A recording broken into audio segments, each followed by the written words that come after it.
지금 나이가 82세로 충무궁의 13대 손인 검도협회장 이종림이는 그 악독하고 불량하고 잔인하기가 이루 말할 수 없어서 세상에 저런 악인이 또 있을 수 있는가 할 정도의 악인인데, 이런 악인이 나이 30부터 50년 넘게 검도협회를 성균관대 후배들과 함께 장악하고 있다는 사실은 외국 같으면 한 달도 지탱하기 힘든 불량배 악인이 50년 넘게 검도협회를 좌지우지하고 있다는 것은 대한민국이 나라가 얼마만큼 썩고 부패하고 무질서한 나라인가를 잘 증명하는 사례입니다. 종림이는 헌재 소장 김용준의 서울중학교 중마고우이고, 또 전 법무장관 이종남의 종제이며 많은 법관들 또 정치인들의 제자를 갖고 있어서 정치계와 법조계의 마당발로 통하여 과거 청와대에 박정희를 검도를 지도한 적도 있고, 또 김종필의 경우에는 검도협회의 요직으로 명예직으로 여러 번 대회장으로 얼굴을 비추인 바 있습니다. 종림이는 이러한 법조계의 인맥과 정치계의 인맥을 활용해서 전국 대회에 한 번인가 그 우승한 경력을 가지고 그 검도협회를 50년 이상 장악해 왔는데, 무슨 폭행 사건이 있어서 앰뷸런스에 실려가는 중상을 입었는데도 불구하고 당시 남부경찰서에 와서는 그냥 딱이 한 대 갈겼다 하고 거짓말로 둘러대서 1심에서 무죄 판결을 받았는데, 피해자가 이에 불복하여 상해 진단서를 첨부한 뒤에서야 가까스로 100만원의 벌금형에 처해질 만큼 종림이의 안하무인 위아래를 모르는 행패는 끝이 없을 정도입니다. 검도협회 사무국장과 전무이사 부회장 그리고 여태 회장에 이르기까지 그저 판공비에 불과한 액수로 살아가는 종림이가 독산동의 대형 아파트와 또 음성검도연수원 부근에 저택을 갖고 있는 것도 수긍지 않은 것이며, 종림이는 과거에 부인이 이불 장사를 하다가 몇 번 망한 적이 있어서 상당한 고초를 겪고, 그로 인하여 검도인들이 십시일반 도와서 간신히 생계를 유지한 적도 있을 만큼 어려운 적이 있었습니다. 종림이가 아무리 악행을 저지르더라도 벌써 경찰 조소에서 과정에서 자기들의 신복이 종림에게 피해를 입은 부분에 대해서 고소를 취하하라는 압력을 하거나, 과거에 동부지검에서 명재권 검사는, 이 사람은 중앙지법 부장판사로 옮겨갔죠. 검사였었는데 종림이의 무고 사건을 명백한 증거가 있는데도 불기소 무혐의 처분한 뒤로 고소인이 그 불기소 기각한 사유를 물어보자 그것을 공개 불가 비공개 비밀로 붙이는 조항을 달아서 공개조차 하지 않을 만큼 종림이의 난장판 앞뒤 가리지 않는 그 어마어마한 행패는 이루 말로 다 할 수 없을 정도입니다. 종림이는 자신의 폭행 전과 기록을 숨기고 검도인들에게 아주 못된 행패와 폭행을 저질러서 검도인 중에 한 사람이 이에 대해서 상급기관에 종림이의 폭행과 행패를 진정하자 종림이는 그런 일이 없다면서 명예훼손 고소를 했는데 그 명예훼손 고소 과정에서 무고 사실이 드러나서 그 무고를 고소하자 음성경찰서의 권순영 경위와 송파경찰서의 조승원 경사 등이 종림이에게 무고 고소를 한 것을 취하를 하지 않으면 오히려 기소시키다가 으름장을 놓을 만큼 종림이를 주변에서 종림이를 도와주고 종림이를 휘호하는 세력은 참 허다합니다. 송파경찰서에서 종림이 무고를 취하를 강요했던 조승원 경사만 하더라도 그 사람은 성남중앙도장의 허광수라고 종림이의 검도 제자이며 허동진이라고 허광수의 아들로서 성균관대 검도 선수가 있는데 허광수에서 배운 조승원 경사가 무고 고소 종림이에 대한 고소를 취하하라고 했으니 이런 세상이 또 어디 있겠습니까? 종림이는 이외에도 동부지법에서 명백한 무고의 고소에도 그 조정현 판사와 이회기 판사 등이 그 명예훼손을 종림이 손을 들어줬는데 동부지법 주변에는 종림이의 제자가 가장 큰 로펌인 로고스 로펌을 대표하고 고문하고 있는 종림이의 제자가 있었습니다. 로고스 로펌은 종림이가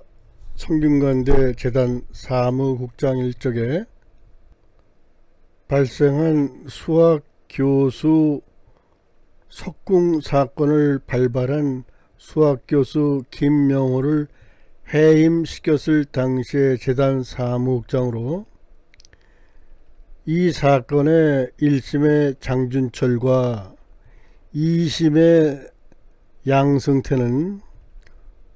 로고스 로펌을 대표하고 고문했던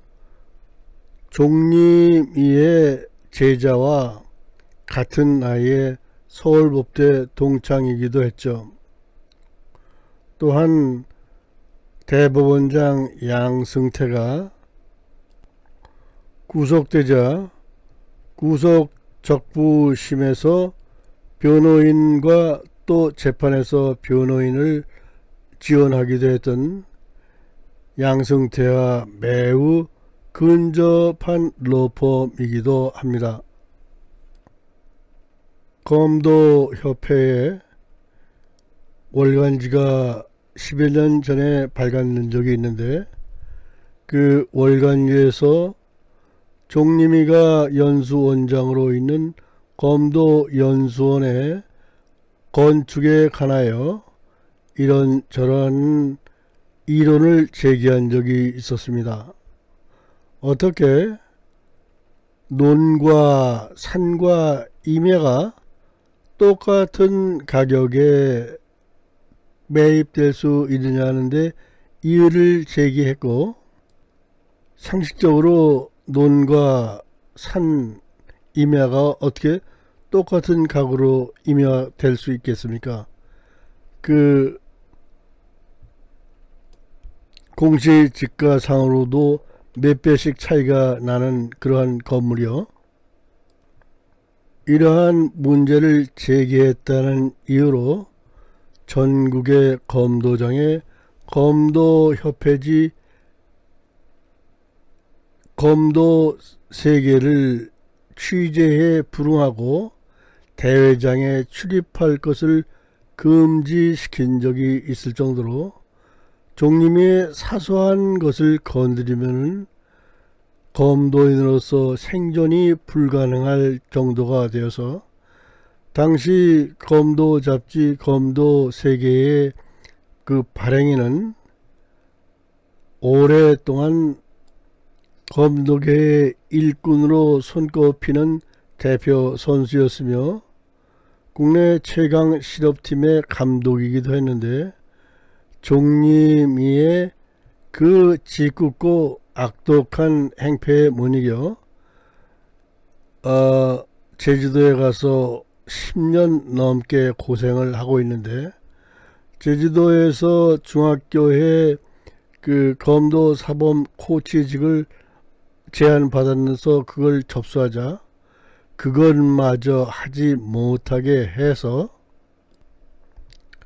아예 고사시키려는 그런 악독한 심보를 보였었죠.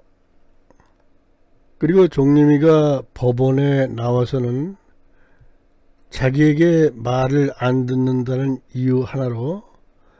사실 그 내역을 보면은 미국 검도인들과 약속한 걸 자신이 잘 이행을 하지 않아서인데,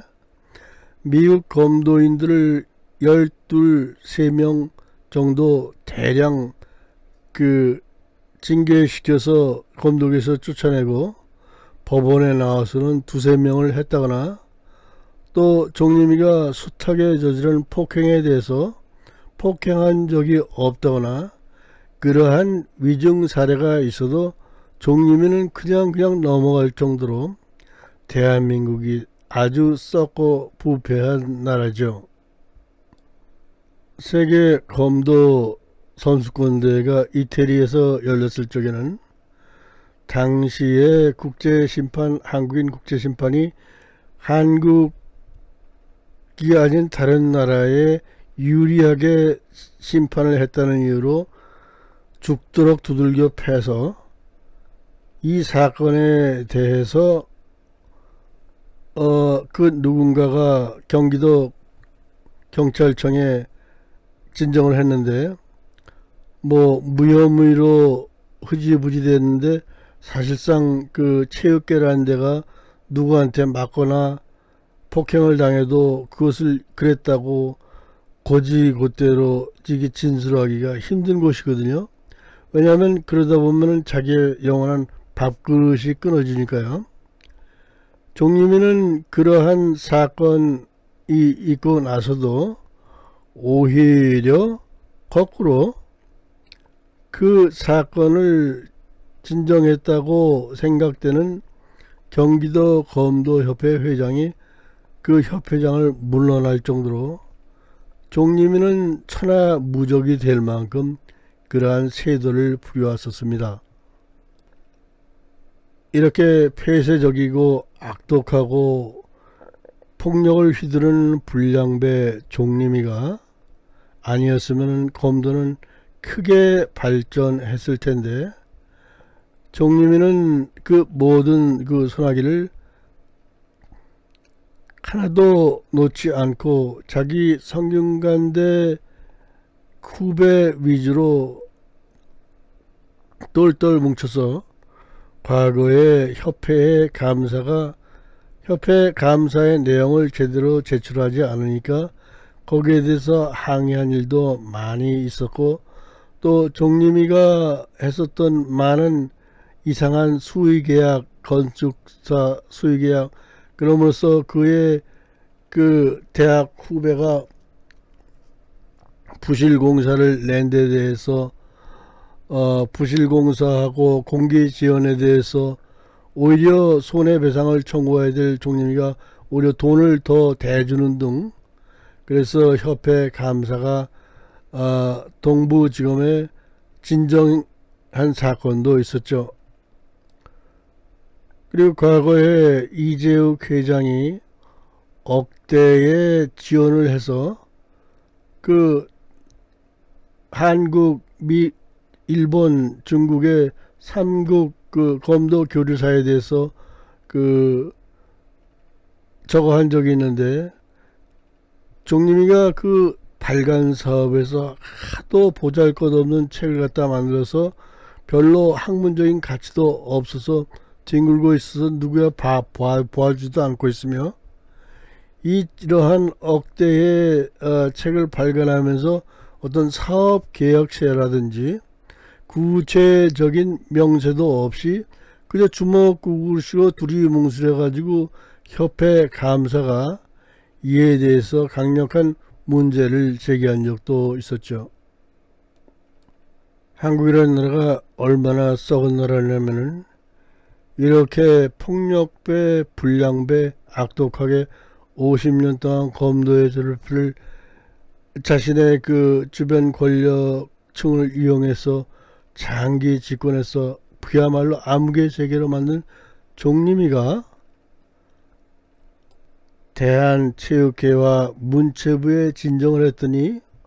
오히려 종림이를 그 위에 올라와서 대한체육회의 그 심판관인 법제상벌위원까지 오히려 올라가면서 자기 권력을 과시한 것이 이 천하의 악인 종림이입니다.